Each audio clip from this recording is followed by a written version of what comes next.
तो दोस्तों आज हम फिर से आपके लिए लेकर आए हैं देश दुनिया की सभी ताजा बड़ी खबरें। फटाफट एक एक कर विस्तार से आज आपको बताएंगे, तो वीडियो को अंत तक जरूर देखें। दोस्तों वीडियो बनाने में हमें काफी मेहनत लगी है, तो वीडियो को लाइक जरूर कर दें। जय दोस्तों, पहली खबर में आपको बताएंगे जो बिग ब्रेकिंग न्यूज सामने निकल कर आई दोस्तों कि पश्चिम बंगाल चुनाव को लेकर आज ओवैसी ने ममता पर बोला हमला। कहा ममता को है बंगाल में सिर्फ ओवैसी से परेशानी, लेकिन मोदी अमित शाह को है खुली छूट। जय दोस्तों, बड़ा हमला ओवैसी ने बोला। तो वहीं आपको बताएंगे दोस्तों कि बंगाल में चुनाव का ऐलान होते ही भाजपा नेताओं की पिटाई हुई शुरू। आज टीएमसी कार्यकर्ताओं ने बीजेपी दफ्तर में दौड़ा दौड़ा कर भाजपा कार्यकर्ताओं को पीटा। जी दोस्तों, बड़ी अपडेट आ रही है। तो वहीं आपको बताएंगे दोस्तों कि किसान नेता राकेश टिकैत ने मोदी अमित शाह पर लगाए गंभीर आरोप। कहा कृषि मंत्री के पास नहीं है पूरी पावर, वरना हो जाते अब तक तीनों कृषि कानून वापस। तो वहीं आपको बताएंगे दोस्तों कि कांग्रेस ने बंगाल में किया ऐलान, चुनाव आयोग से हमने लगाई थी गुहार, इसलिए बंगाल में 8 चरणों में चुनाव कराने का लिया गया है फैसला। तो वहीं आपको बताएंगे दोस्तों कि मोदी सरकार ने दी महंगाई की एक और मार, बिना बताए बढ़ा दिया ट्रेन का 3 गुना किराया। तो वहीं आपको बताएंगे दोस्तों कि सऊदी अरब में फिर से फैला कोरोना वायरस, 10 मस्जिदों को किया गया अनन फनन में बंद। तो वहीं आपको बताएंगे दोस्तों कि बंगाल के बाद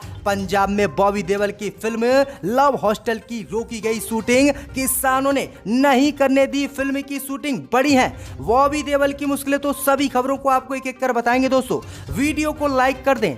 इसी बीच बढ़ते दोस्तों पहली खबर की ओर जो बिग ब्रेकिंग न्यूज सामने निकल कर आई दोस्तों कि पश्चिम बंगाल विधानसभा चुनाव को लेकर ओवैसी ने ममता पर बोला हमला। कहा ममता को है बंगाल में सिर्फ ओवैसी से परेशानी। जय दोस्तों, आपको बता दें बड़ी खबर सामने निकल कर आई दोस्तों कि चुनाव आयोग ने पश्चिम बंगाल विधानसभा चुनाव की तारीखों का ऐलान कर दिया है, जिसके बाद आज असदुद्दीन ओवैसी ने ममता बनर्जी पर बड़ा हमला बोला है। दरअसल आपको बता दें कि बीते दिनों असदुद्दीन ओवैसी की कोलकाता में एक रैली होने वाली थी, लेकिन पश्चिम बंगाल पुलिस ने उन्हें रैली करने की इजाजत नहीं दी, जिसके बाद असदुद्दीन ओवैसी को कोलकाता में अपनी रैली को रद्द करना पड़ा। वहीं आपको बता दें कि चुनाव आयोग की तारीखों के ऐलान के बाद आज असदुद्दीन ओवैसी ने फिर से ममता बनर्जी पर निशाना साधा है। असदुद्दीन ओवैसी ने कहा है कि आदर्श आचार संहिता अभी पश्चिम बंगाल में लागू नहीं हुई है। यदि हमें इससे पहले भी रैली करने की अनुमति नहीं दी जा रही है, तो चुनाव स्वतंत्र और निष्पक्ष बंगाल में कैसा होगा। आगे ममता पर निशाना साधते हुए ओवैसी ने कहा है कि नरेंद्र मोदी, अमित शाह, जेपी नड्डा रैली पश्चिम बंगाल में कर सकते हैं, कांग्रेस, सीपीएम, टीएमसी पश्चिम बंगाल में रैली कर सकती है, लेकिन ओवैसी पश्चिम बंगाल में रैली क्यों नहीं कर सकता। आगे असदुद्दीन ओवैसी ने कहा कि ये टीएमसी के 2 चेहरे हैं जो पूरे देश में अब बेनकाब हो रहे हैं। वहीं आपको बता दें कि बंगाल विधानसभा चुनाव का ऐलान भी कर दिया गया है। चुनाव आयोग के मुताबिक पश्चिम बंगाल में पहले चरण के लिए 27 मार्च को वोटिंग होगी, फिर 1 अप्रैल और फिर 6 अप्रैल और फिर 10, 17, 22 और 26 अप्रैल यानी 29 अप्रैल तक ये मतदान होंगे। ये 8 चरणों में मतदान होंगे। तो ये बड़ी अपडेट आ रही कि असदुद्दीन ओवैसी ने ये बड़ा हमला आज ममता पर बोला है। इसी बीच बता दोस्तों अगली खबर की ओर तो बंगाल में चुनाव का ऐलान होते ही हिंसा शुरू, बीजेपी दफ्तर में जबरदस्त तोड़फोड़, कई कार्यकर्ता हुए घायल। जी दोस्तों, आपको बता दें बड़ी खबर सामने निकल कर आई दोस्तों कि एक तरफ जहां बंगाल में चुनाव का ऐलान हुआ, तो दूसरी तरफ हिंसा की खबरें भी आना शुरू हो गई हैं। बंगाल के कादापारा में बीजेपी दफ्तर में बने गोदाम में घुसकर पार्टी के मोबाइल प्रचारक वैन में तोड़फोड़ का मामला सामने आया है। बीजेपी ने तोड़फोड़ और हमले का आरोप टीएमसी कांग्रेस के कार्यकर्ताओं पर लगाया है। मिली जानकारी के अनुसार कोलकाता के कादापारा में बीजेपी दफ्तर में बने गोदाम में घुसकर टीएमसी कार्यकर्ताओं के लोगों ने बैनरों को भाजपा के तोड़फोड़ की है, जिसमें कई प्रचारक वैनों को नुकसान पहुंचाया गया है। यहां पर खड़ी गाड़ियों के शीशे भी तोड़ दिए गए हैं और लूट को भी अंजाम दिया गया है। वहीं आपको बता दें कि बीजेपी के दफ्तर में कई कार्यकर्ताओं को भी बुरी तरह से पीटा गया है। वहीं आपको बता दें कि कई कार्यकर्ताओं को अस्पताल में भी भर्ती कराया गया है। तो ये बड़ी अपडेट आई दोस्तों कि बंगाल में चुनाव का ऐलान होते ही भाजपा नेताओं पर जबरदस्त हमले किए जा रहे हैं और तोड़फोड़ भी की जा रही है, जिससे भाजपा सहमी हुई है। तो ये बड़ी अपडेट आ रही है बंगाल से। इसी बीच पर दोस्तों अगली खबर की ओर तो कृषि कानून को लेकर राकेश टिकैत ने मोदी अमित शाह पर लगाए आरोप। कहा नरेंद्र सिंह तोमर के पास नहीं है पूरा पावर, वरना होते कृषि कानून वापस। जय दोस्तों, आपको बता दें बड़ी खबर सामने निकल कर आई दोस्तों कि कृषि कानून के विरोध में किसान 100 से अधिक दिनों से दिल्ली की अलग अलग सीमाओं पर आंदोलन कर रहे हैं। वहीं आपको बता दें कि कि भारतीय किसान यूनियन के प्रवक्ता और किसान नेता राकेश टिकैत इस आंदोलन का मुख्य चेहरा बन चुके हैं। वहीं आपको बता दें कि मोदी सरकार और किसानों के बीच 11वें दौर की बातचीत भी हुई है, लेकिन कोई भी हल नहीं निकल सका है। वहीं आपको बता दें कि अब इसी को लेकर कृषि मंत्री नरेंद्र सिंह तोमर सहित कई मंत्री किसानों से बातचीत भी कर चुके हैं, लेकिन कृषि कानून पर कोई सहमति नहीं बनी। अब इसी को लेकर राकेश टिकैत के भाई और भाकियू के अध्यक्ष नरेश टिकैत ने हाल ही में कहा कि अगर किसानों से बातचीत करने के लिए राजनाथ सिंह आते तो कोई हल निकल सकता था, लेकिन सरकार ने राजनाथ सिंह को पिंजरे का तोता बनाकर कैद कर रखा है। वहीं आगे इसी मुद्दे पर अब राकेश टिकैत ने कहा है कि सरकार जितने भी मंत्रियों को बातचीत के लिए भेजती है उनके पास पावर में कटौती कर भेजती है। उन्होंने कहा है कि अगर नरेंद्र सिंह तोमर जो कृषि मंत्री हैं, अगर उनके पास पूरा पावर होता तो तीनों कानून पावर में वह अपने वापस ले लेते, क्योंकि वह भी खेती किसानी से जुड़े हुए हैं। आगे राकेश टिकैत ने कहा है कि पूरा पावर देकर सरकार किसी को भेजती ही नहीं है किसानों के पास, जिससे कि कृषि कानून पर कोई हल निकल सके। वहीं राकेश टिकैत ने कहा है कि अगर सरकार नरेंद्र सिंह तोमर को पूरा पावर देकर किसानों से बातचीत के लिए भेजे तो नरेंद्र सिंह तोमर कृषि कानून को वापस ले लेंगे। जी दोस्तों, यह बड़ा आरोप अब किसानों ने मोदी अमित शाह पर लगा दिया है। इसी बीच बढ़ते दोस्तों अगली खबर की ओर तो उत्तर प्रदेश में भाजपा की बड़ी मुश्किलें। आज वाराणसी के संत रविदास मंदिर पहुंचेंगे अखिलेश, प्रियंका गांधी और चंद्रशेखर रावण। यूपी में होगा कुछ अलग। जी दोस्तों, आपको बता दें कि यूपी विधानसभा चुनाव 2022 की तैयारी अभी से शुरू हो चुकी है। यूपी में सभी पार्टियां चुनाव के लिए अभी से दमखम लगाने में जुट गई हैं। वहीं आपको बता दें कि आज संत रविदास की जयंती है। इस मौके पर प्रधानमंत्री मोदी के संसदीय क्षेत्र वाराणसी में आज सियासी जमावड़ा देखने को मिलेगा। एक तरफ यूपी में कांग्रेस को धार देने में लगी प्रियंका गांधी आज वाराणसी में संत रविदास मंदिर में दर्शन के लिए पहुंचेंगे और अनुसूचित जाति को साधने की कोशिश करेंगे, तो दूसरी तरफ एसपी अध्यक्ष अखिलेश यादव भी आज वाराणसी के संत रविदास मंदिर में माथा टेककर दलितों को लुभाने की कोशिश करेंगे। तो वहीं भीम आर्मी प्रमुख चंद्रशेखर भी आज वाराणसी पहुंच रहे हैं और वाराणसी का सियासी पारा आज काफी चढ़ा रहेगा। कांग्रेस नेता प्रियंका गांधी आज वाराणसी दौरे पर है और अखिलेश यादव, चंद्रशेखर रावण भी यहीं पर पहुंच रहे हैं, जिससे उत्तर प्रदेश की सियासत बदलती हुई दिख रही है और ये तीनों लोग गठबंधन भी आपस में कर सकते हैं, जिससे भाजपा की मुश्किलें बढ़ना यूपी में शुरू हो गई है। इसी बीच बढ़ते दोस्तों अगली खबर की ओर तो कांग्रेस के कहने पर चुनाव आयोग ने 8 चरणों में बंगाल चुनाव कराने का लिया निर्णय। अधीर रंजन चौधरी ने किया दावा। जी दोस्तों, आपको बता दें ये बड़ी खबर सामने निकल कर आई दोस्तों कि पश्चिम बंगाल समेत 5 राज्यों में विधानसभा चुनाव की तारीखों का ऐलान हो गया है। बंगाल में 27 मार्च से 29 अप्रैल के बीच 8 चरणों में चुनाव होगा।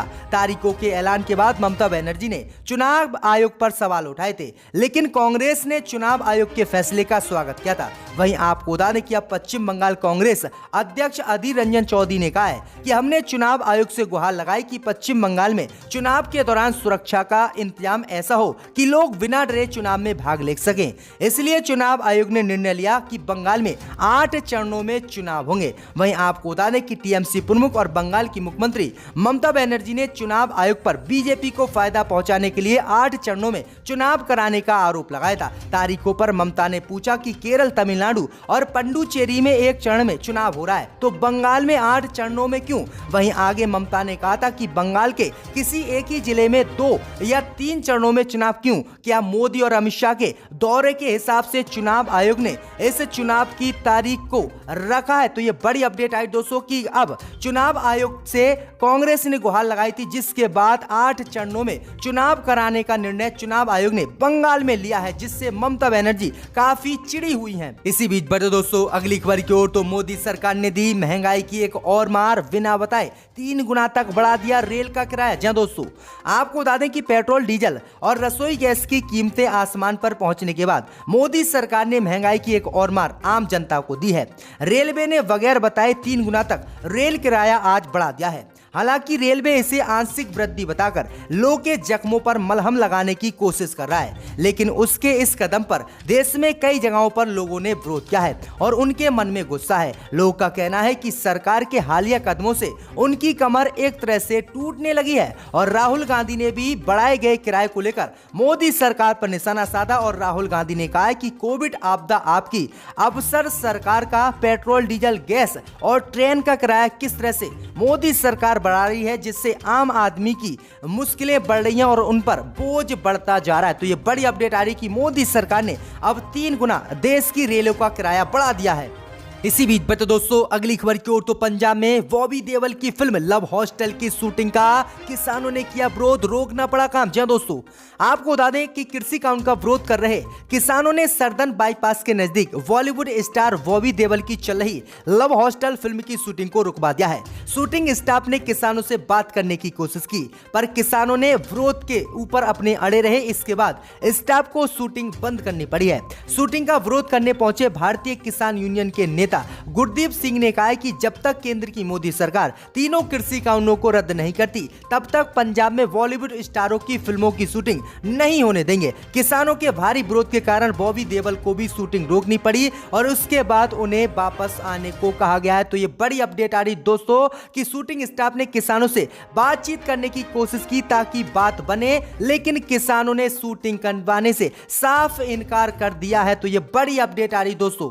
इसी बीच बढ़ते दोस्तों अगली खबर की ओर, तो सऊदी अरब में फिर से फैल रहा कोरोना, 10 मस्जिदों को किया गया बंद। जी दोस्तों, आपको बता दें ये बड़ी खबर सामने निकल कर आई दोस्तों कि कोरोना वायरस बीमारी को ध्यान में रखते हुए एक बार फिर से सऊदी अरब में 10 मस्जिदें अस्थायी रूप से बंद कर दी गई हैं। ये कदम एक व्यक्ति की कोरोना के मौत के बाद उठाया गया है।